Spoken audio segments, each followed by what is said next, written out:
नमस्कार। दिल्ली में जामा मस्जिद के पास दो नौजवानों ने विदेशियों पर गोली चलाई, इंडियन मुजाहिदीन की चेतावनी। उत्तराखंड में भारी बारिश से तबाही। हिंदुस्तान में 10 करोड़ हुए दिल के मरीज, लेकिन उम्मीद के नए रास्ते खुले। और प्रोग्राम में आगे देखेंगे चिक्की विक्की सोनी।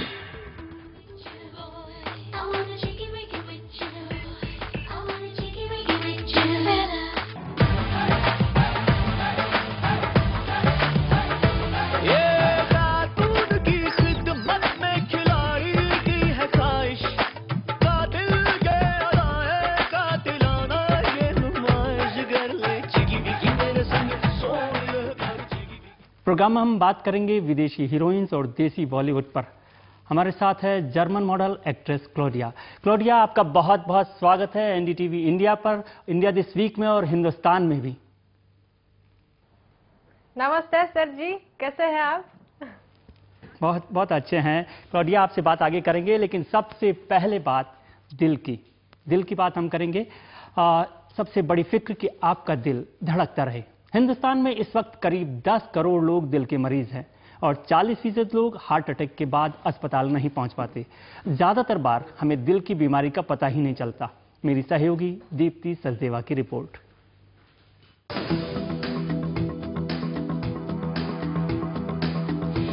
किसी भी बीमारी के इलाज से ज्यादा जरूरी है समय रहते उसका बचाव, और जब बात आती है दिल की तो हर पल बेहद कीमती हो जाता है। विश्व स्वास्थ्य संगठन के मुताबिक साल 2020 तक हमारे देश में सबसे ज्यादा दिल के मरीज होंगे, और ऐसे में जाहिर है कि बचाव बेहद जरूरी है। और सबसे बढ़िया चीज है एक हेल्दी हार्ट चेकअप। इंडिविजुअल्स को विद द फैमिली हिस्ट्री और स्मोकर और रिस्क फैक्टर और इवन अदरवाइज एक जनरल हार्ट चेकअप खासकर आफ्टर द एज ऑफ 30 उनको करवा लेना चाहिए। कुछ समय पहले तक दिल से जुड़ी सभी परेशानियों के लिए सिर्फ सर्जरी से ही उपचार संभव था और इसमें लाखों का खर्च आ जाता था।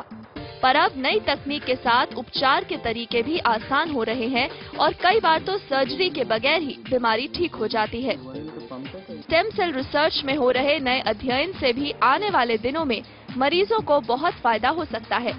इसके जरिए दिल की नसों में आई किसी भी तरह की खराबी को भी ठीक किया जा सकेगा। तो एक तरफ तो जहां बेहतर हो रही तकनीक से उपचार आसान हो रहा है, वहीं जरूरी है कि हम अपनी जीवन शैली में भी बदलाव करें ताकि दिल से जुड़ी परेशानियों से बचा जा सके। हम खुद को हेल्दी समझते हैं, नौजवान मानते हैं और सोचते हैं कि हमारा दिल तो मजबूत है, लेकिन अचानक एक झटका, एक दर्द सब कुछ बदल देता है। कैसे बचे हार्ट अटैक से, दिल की बीमारी से? क्योंकि दिल है तो जिंदगी है। तो जिंदगी के इस सबसे इंपॉर्टेंट इशू पर आज चर्चा देश के दो सबसे बड़े डॉक्टर्स के साथ, द मेडसिटी के चेयरमैन और managing director doctor Naresh Trehan और फोर्टिस एस्कॉर्ट इंस्टीट्यूट के चेयरमैन और चीफ कार्डियोलॉजिस्ट डॉक्टर अशोक सेठ। डॉक्टर त्रेहान इस समय हमारे साथ हैं। त्रेहान, आपका बहुत बहुत स्वागत है। क्या है सर दिल की बात, कैसे संभालें, कैसे पहचानें? देखो, चिंता की बात यह है कि ये हमें अब रियलाइजेशन हुआ है कि हिंदुस्तानियों को दुनिया से के और देशों से सबसे ज़्यादा हार्ट की बीमारी होगी। ऑलरेडी हो रही है, पर ये इतनी तादाद में बढ़ रही है कि हमें ये कहते हैं कि ये heart disease capital of the world होगा। तो चिंता की बात ये है कि अगर जो इस रफ्तार पे हार्ट डिजीज बढ़ती गई तो इतनी एक तो ना सुविधाएं होंगी हिंदुस्तान में, ना इतना किसी के पास पैसा होगा सबका इलाज किया जाए। सो ये बहुत ज़रूरी है कि हम इसको अभी भी रोकें। रोकथाम में जितना हम एफर्ट लगाएंगे अभी, उतना ही हिंदुस्तान को हम इस बीमारी से बचा सकें। जितना बचा सकते हैं बचाना चाहिए।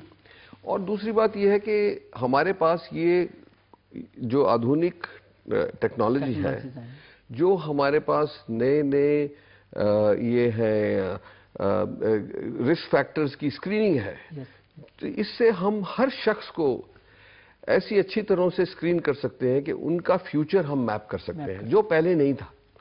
तो नए नए टूल्स की वजह से अब हमारा ये हर पहलू पे हम इफेक्ट डाल सकते हैं।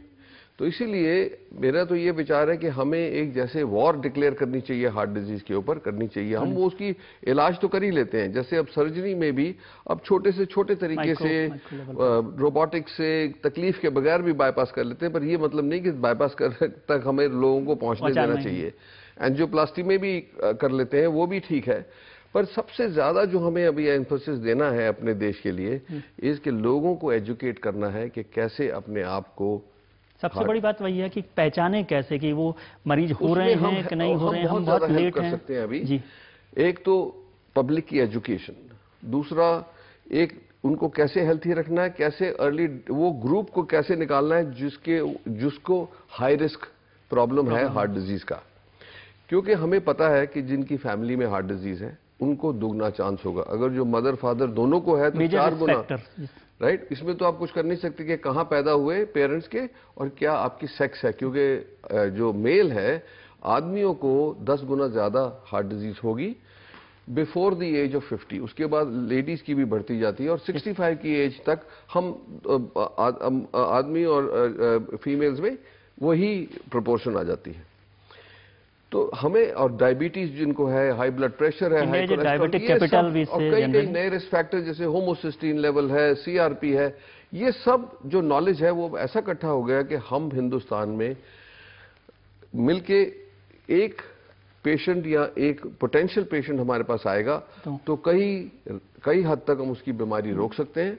और अगर जो खुदा न खास्ता हो गई तो उसकी इलाज ठीक टाइम पे करेंगे, जैसे या तो दवाइयों से या एंजियोप्लास्टी से या सर्जरी से, तो 99% चांस है कि वो अपनी पूरी जिंदगी निकालेगा ठीक से और एक्टिवली निकालेगा। क्योंकि कई तो वो होती है कि भाई हार्ट डिजीज हो गया तो मैं अधमरा हो गया, ये आज के दिन में सच नहीं है। लगता है कि एक बार हार्ट अटैक हो गया या हार्ट डिजीज हो गया तो फिर अब कुछ काम के नहीं। अधमरा तब होगा जब ये वार्निंग्स मिल रही हैं, उसके बावजूद भी आप इग्नोर करते जाएं, या तो किसी डर के मारे या अपनी इग्नोरेंस के बारे या किसी की इन्फ्लुएंस। जैसे कई लोग हैं जिनको हम क्वैक्स बुलाते हैं या जैसे जिनका कोई नॉलेज नहीं, वो कहते हैं जी हाँ दवाइयों पे घसीटते जाएंगे हम ठीक कर देंगे। तो ये मैं पब्लिक को कहना चाहूंगा, एक तो अपने आप को पहले एक अवेयरनेस लाएं अपने में कि क्या क्या कर सकते हैं अपने आप को हेल्थी रखने के लिए और हार्ट डिजीज से बचाने के लिए। दूसरा, अगर जो हाई रिस्क में है तो उसका कैसे कैसे हम उसका प्रोग्राम बनाएं कि उसको प्रिवेंशन करें। तीसरा, कि ये अपने आप को नॉलेज में भी लाएं कि अगर जो क्रिटिकल ब्लॉकेज हो गया है तो रिस्क बहुत हाई हो जाता है, उस टाइम झिझकना नहीं करें या किसी की बातों में आना वो खतरनाक बात है। ये अगर जो 3 चीजें अगर जो दिमाग में बैठ जाएं तो कई हद तक हम इस बीमारी पर कंट्रोल पर कर सकते हैं, और अगर जो जल्दी उसका इलाज करेंगे तो वो लाइफ लॉन्ग राहत मिल सकती है। जैसा आप कह रहे हैं कि जल्दी इलाज करेंगे, लेकिन हम लोग ज्यादातर मामलों में देर ही कर देते हैं, तो क्या एक ऑप्टिमम एज आप समझते हैं कि लिपिड प्रोफाइल जैसे टेस्ट हम लोगों को करवाने चाहिए या हार्ट चेकअप के लिए करवाना चाहिए?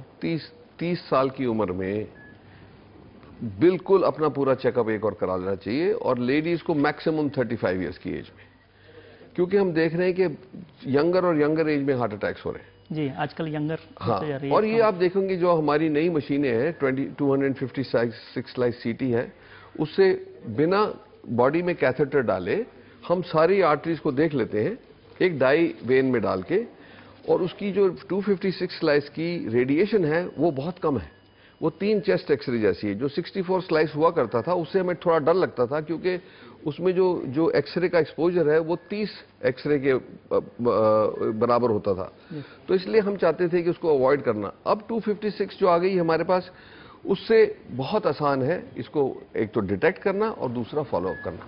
लेकिन जैसे आप बात कर रहे हैं, बहुत सारे लोगों को डर लगता है कि एक बार दिल की बीमारी हो गई तो जो हमारे हॉस्पिटल्स बने हुए हैं जिन्हें आजकल हम 5 स्टार हॉस्पिटल्स कहते हैं, वहाँ तो पहुँचना ही एक तो महंगा काम है, मुश्किल काम है, और वहाँ पहुँच जाए तो उसको लगता है कि हार्ट के इलाज से बचेंगे कि नहीं बचेंगे, बिल से ज़रूर मर जाएंगे। ये देखो, ये हमारे सामने बहुत ही सीरियस मामला है, क्योंकि हम भी इसी पे रोज सोच करते हैं और चर्चा करते हैं कि किस तरह ज्यादा से ज्यादा लोगों को ये सुविधा पहुंचाई जाए, उनके घर बार को बेचने की जरूरत ना पड़े या कोई ऐसे कर्ज में ना आ जाए। ये बात आपकी बिल्कुल सच है कि हम जो ट्रीटमेंट कर रहे हैं हिंदुस्तान में वो वेस्ट से, जैसे अमेरिका से या यूरोप से comparatively 1/10 है, बट फिर भी हिंदुस्तानियों के लिए काफी महंगा है। तो इसके दो चीजें हैं जिससे हम एक तो इसको सॉल्व कर सकते हैं। एक तो ये है कि सारी दुनिया में जो भी इलाज होता है वो इंश्योरेंस के जरिए होता है। जैसे आपकी गाड़ी की इंश्योरेंस कराते हैं, कैशलेस इंश्योरेंस के लिए भी आप लड़ाई लड़ रहे थे, फाइट कर रहे थे। राइट, कि वो जरूरी है कि हम ज्यादा से ज्यादा लोगों को इंश्योर करें और उससे इंश्योरेंस कंपनी को भी नुकसान कम होगा। दूसरा हम ये करें कि हमारा प्रयास है सारा टाइम कि अपनी कॉस्ट को कैसे कम किया जाए। अब एक तरीका हमने, जैसे मैदानता मैंने अभी बनाई, उसका पहलू ये था कि 1250-1500 कमरे बनाएंगे तो उसकी कॉस्ट जो है, कॉस्ट जो है वो स्प्रेड हो जाएगी, तो हम ऑलरेडी 15-20% कम कॉस्ट पे कर सकते हैं। तो इसलिए ज्यादा जिन लोगों की सुविधा होगी उनको होगी। और तीसरी चीज जो मेरे दिमाग में है कि देखो, हम जो भी ट्रीटमेंट कर रहे हैं आज, जो वेस्ट में हुई वही हम हिंदुस्तान को अप्लाई कर रहे हैं। तो हो सकता है कि आने वाले टाइम में, हमने रिसर्च तो शुरू करी है कि आयुर्वेदा, यूनानी, होम्योपैथी, जो ट्रेडिशनल मेडिसिन जिसको हम कहते हैं, उनके अंदर कुछ गुण हैं जो गुम गए थे, उनको ढूंढा जाए और इनको कैसे मिलाया जाए कि और भी कॉस्ट जो है हम कम करें। तो हमारा एम तो है कि 5-7 साल में इसकी कॉस्ट आधी करी जाए। चलिए, बहुत बहुत शुक्रिया सर आपका। जैसे डॉक्टर साहब कह रहे हैं, सबसे पहले दिल की आवाज़ को समझें, दिल की तकलीफ को समझें, और डॉक्टर साहब की जैसे कोशिश है उस इलाज को सस्ते से सस्ता करने की। ब्रेक के बाद हम चर्चा करेंगे क्लॉडिया से। क्लॉडिया हमारे साथ बनी हुई हैं, उनसे बात करेंगे। आप कहीं मत जाइएगा।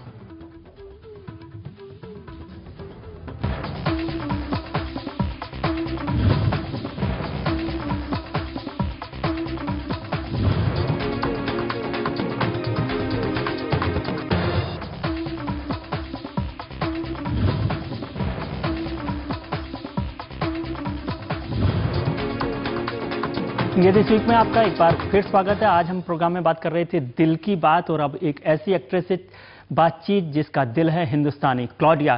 क्लॉडिया, आपका स्वागत है एक बार फिर कार्यक्रम में। कैसे अट्रैक्ट किया आपको बॉलीवुड ने कि जर्मनी से मुंबई चली आई? मुझे हिंदुस्तानी कल्चर, मुझे हिंदुस्तानी गाना, डांस, सब कुछ बहुत पसंद है, तो इसलिए मैं बॉलीवुड में और इंडिया में आई। जी, लेकिन क्लॉडिया, हिंदुस्तान में आप आई, आपको हिंदुस्तानी फिल्में आप देख रही हैं, कौन सी हिंदुस्तानी फिल्में आपको पसंद आई और कौन सा हीरो आपको सबसे पसंद है? मूवी तो मैं बहुत देखती थी, मतलब राजनीति, 3 इडियट्स, गाजनीति, दावंग, ओम शांति ओम, ब्लैक, मुझे बहुत पसंद थी, मुझे बहुत अच्छा लगता है सब मूवी। और मेरा पसंदीदा एक्टर तो आमिर खान, ऋतिक रोशन, सलमान खान, सब कुछ है। ये लेकिन क्लॉडिया, हिंदुस्तानी फिल्मों में, बॉलीवुड में जो फॉरेन एक्ट्रेस हैं वो आंधी की तरह आती हैं और तूफान की तरह चली जाती हैं। राज कपूर के मेरा नाम जोकर से लेकर आज तक, आप कैसे टिकेंगी? हाँ सर, ऐसा चीज नहीं है। अगर आप में टैलेंटेड है तो, अगर नहीं तो यू विल ऑब्वियसली डिसअपियर। सिर्फ even in Hollywood people are coming and struggling and either staying और disappearing. That's the part of the life. जी क्लॉडिया, आप हमारे साथ बने रहिए। मुंबई में मेरे सहयोगी विजय वशिष्ठ हॉलीवुड एक्सपर्ट माने जाते हैं और वो ला रहे हैं कि बॉलीवुड में हॉलीवुड का और विदेशी फिरंग जो हीरोइंस हैं उनकी क्या हिस्ट्री है। तो ये हमारे हिस्टोरियन की रिपोर्ट देखिए एक बार। शुक्रिया। देसी है, परदेसी है, अगर इंडिया में है, इंपॉर्टेंट है, इंटरेस्टिंग है और आपके लिए जरूरी है, तो जाहिर है आप इंडिया दिस वीक देख रहे हैं। फिलहाल इतना ही, अगले हफ्ते फिर मिलेंगे खबरों के खजाने के साथ। तब तक लिए खुश रखिए, खुश रहिए, शुभ सप्ताह।